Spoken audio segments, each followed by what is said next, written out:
Welcome back to Sow Love. I'm in the kitchen and I'm gonna go ahead and make the strawberry rhubarb jam.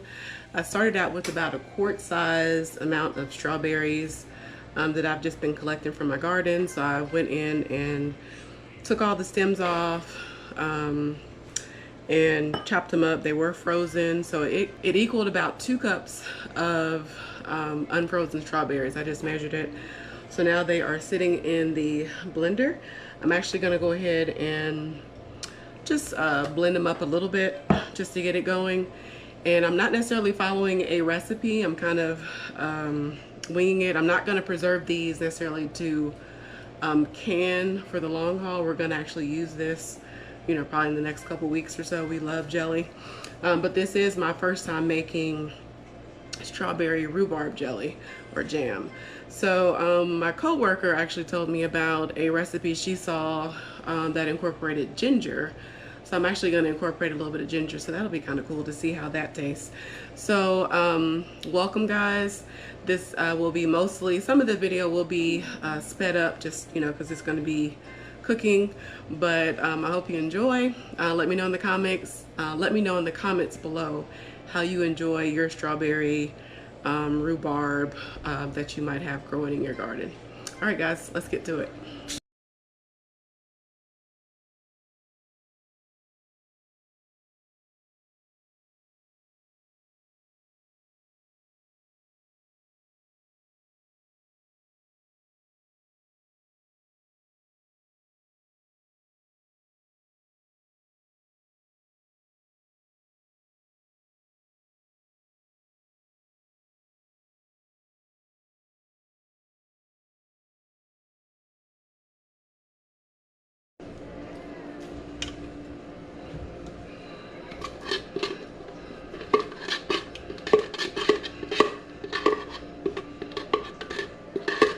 All right, so I blended up the strawberries just to kind of get them going a little bit. I didn't add any water.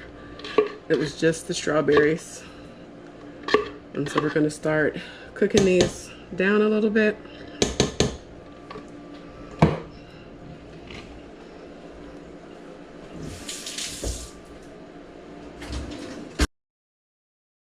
So I blended up the strawberries. Just, my kids don't necessarily like big strawberries in their jam. So, you know, you don't necessarily have to do this step. I just did it just to prevent any complaining. If you're a parent or if you deal with kids, you know exactly what I mean. So I'm gonna go ahead and chop up the rhubarb while that's cooking a little bit. Here's that rhubarb that I harvested a few weeks ago. It's just been kind of sitting in the fridge. I'm gonna use maybe 3 stalks of rhubarb. And I am actually gonna blend this a little bit with some lemon juice. So, I don't know, I guess I can measure it once I chop it, just in case you wanna try this recipe out. So I'm just gonna roughly chop because I will be blending these up.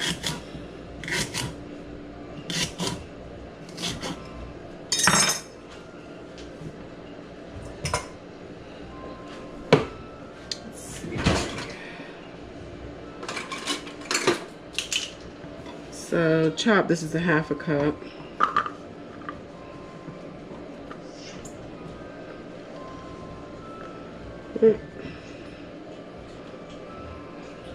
Half a cup. So I'd say maybe about 3/4 cup. We'll just see how it cooks down, and you know, we can tweak ingredients as we need to. I'm gonna add in about a, let's see, lemon juice.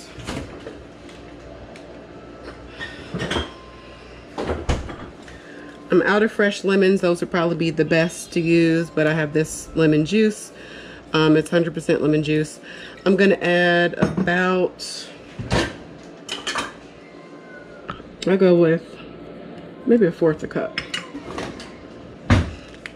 The lemon juice will add a little bit of tanginess, but it'll also help to preserve. So.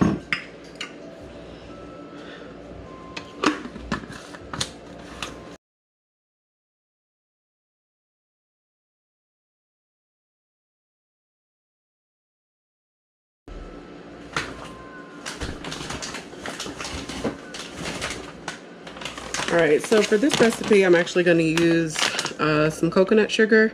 Now, if you want to use granulated sugar, turbinado sugar, go for it. This is just, I'm going to just try this out. I've never made jam with coconut sugar, but we don't mind the taste of coconut sugar. So, and I really want the strawberries to be the star. Like, I don't want it to be way too sugary. So I'm honestly not going to add too much sugar like you would normally see in a traditional jam recipe. So I think I was looking at one recipe and it was calling for like 4 cups of sugar. So I'm gonna go with about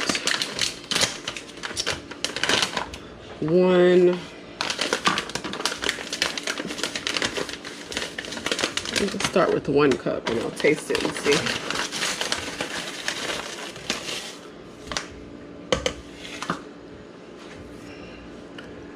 I need to add the ginger, and I'm out of fresh ginger, so I'm going to add in some powdered ginger.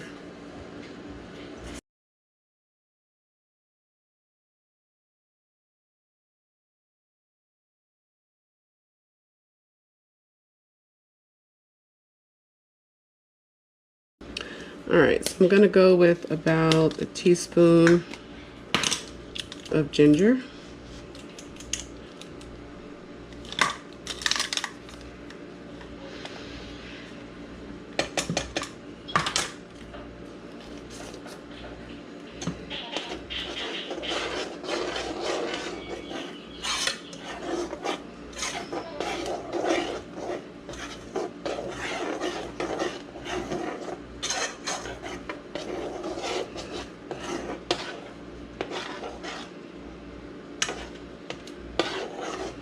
All right, so we're pretty much just gonna let this cook and start to thicken, and I'll check back with you guys.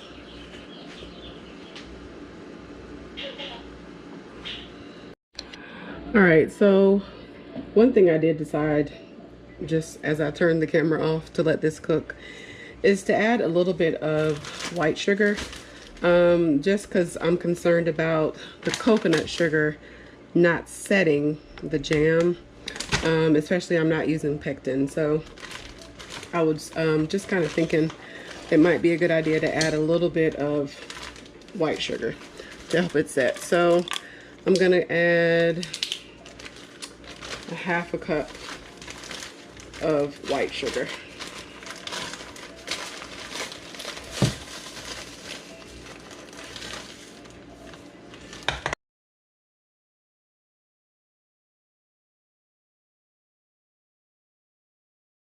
So y'all can see I added in some more strawberries. These are not from my garden. These are some strawberries that I just had in the freezer. So they are frozen. As you can see, I'm just removing the tops and dropping them right in. This will help to add more strawberry flavor, I think. And also, you know, it'll help to add more strawberry flavor, and it'll also give more of a preserve texture with that puree that I did before.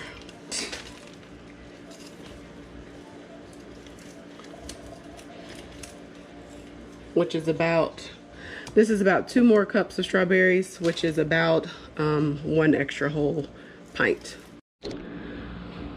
So along with those strawberries that I chopped up, I'm going to add in a little more rhubarb, again, just to add to the texture of the jam.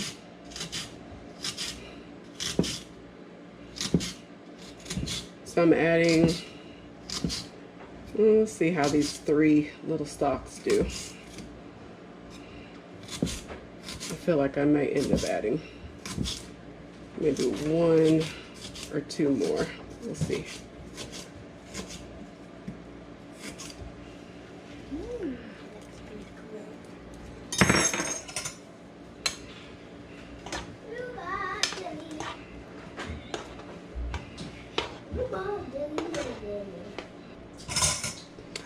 gonna add just this one bigger one in.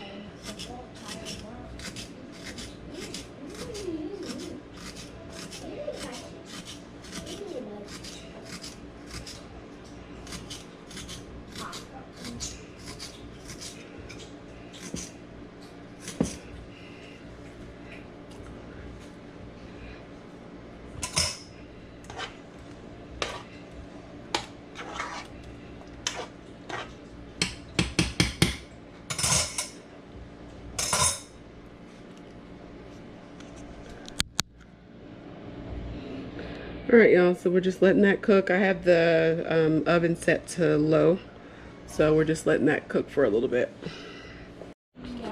All right, y'all, so this is just an update. You can see it's come to a nice little boil here. And at this point, I'm gonna turn the heat back down just so it doesn't burn. But I'm also gonna mash the strawberries up a little bit more. And hopefully the rhubarb has started to soften a bit more. And that's getting a little bit mashed up as well.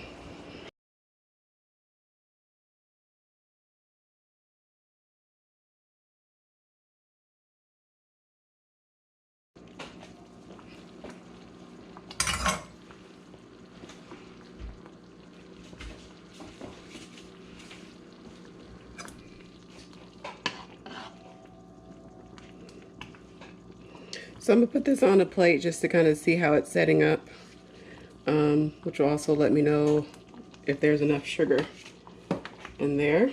But honestly, I'd be okay with it not being as thick as a traditional jam, for the sake of not having as much sugar. So we'll see how that goes.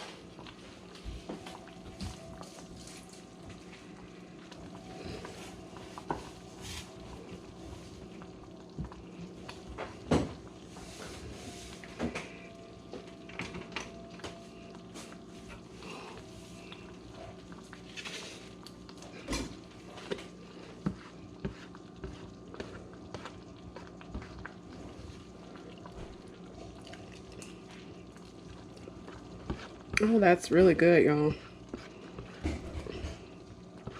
So it's still a little warm, but wow, the taste is really, really good. So I'm not adding any more sugar. The strawberries really shine nicely in that. So that's good to know. I did like a half a cup of white sugar and 1 cup of the coconut sugar. And I think with adding more strawberries in, that helped to balance out, because the coconut sugar taste was coming through, but with the addition of more strawberries and a little more rhubarb, that helped to balance out that coconut flavor, and it brought the strawberries back to the forefront. So y'all, if you I'm gonna do more cooking videos, but just know I don't normally follow a recipe. So you know, this is hopefully cooking inspiration, you know, and then it's more so also me kind of experimenting, just because, you know, like I said, I don't want to give my kids a whole bunch of sugar, you know, and we are vegetarian, you know, so this is cooking inspiration that I wanted to share, you know, from harvest to table, you know, less sugar, trying not to use as many grains in my cooking. So we do, I've started doing more like nut-based, grain-free flours, all this kind of stuff. So just FYI on my on my channel. But you do need to try this jam. This jam is really, really good. And I wanted to put this here just so you can see how it's setting. It's setting really, really nicely. So I'm gonna let this cook for maybe 5 to 10 more minutes. Total cooking time on this, guys, was about an hour. maybe a little over an hour. But definitely give this a try. Sorry, Mom, for the paper plate. My mom doesn't like paper plates, y'all. So I probably should have put that on a glass plate just for you, Mom. But, you know, this what I grabbed. That's just the first thing I grabbed. But anyway, I'm going to let this cook for about 5 more minutes or so, just to kind of let the flavors mesh together a little bit. At this point, y'all, you do want to keep an eye on your pot just so you don't burn your jam. So I have this on, like, you know, 1 right now, so it's slowly bubbling. And again, just 5 more minutes. I'm going to let it turn off. I'm going to turn it off and then move it off the heat and just to let it cool off. And then I'll put it in a jar to store. So I will be back. Actually, all right, guys. So at this point, I have moved this off the heat. It's done cooking. I'm just gonna let it cool off and, you know, thicken before I add it into the mason jar. And so I'm thinking it'll fit about, you know, that size. So we'll see. I might do a separate smaller jar, see if my mom wants some. But guys, this is really, really good. Not as much sugar as a traditional jam. I would recommend using fresh ginger if you have some. I don't pick up on the ginger as much, but I definitely think that was because I used the ginger powder. So I didn't want to add any more ground ginger in just because I didn't know, you know, I didn't want to mess it up because right now the taste is really, really good. So next time I try this, I'll definitely add in some freshly grated ginger just to kind of see, you know, what I think about that. But definitely do give this a try. Let me know if you do and what you think if you do give it a try. Please do check out my Instagram channel where I post daily just about at Sow Love Garden. Check the description box for the link or information for that. And leave a comment. Let me know what you think about cooking videos. Do you want to see more? You know, that kind of thing. So I'll see you next time, guys. Talk to you soon.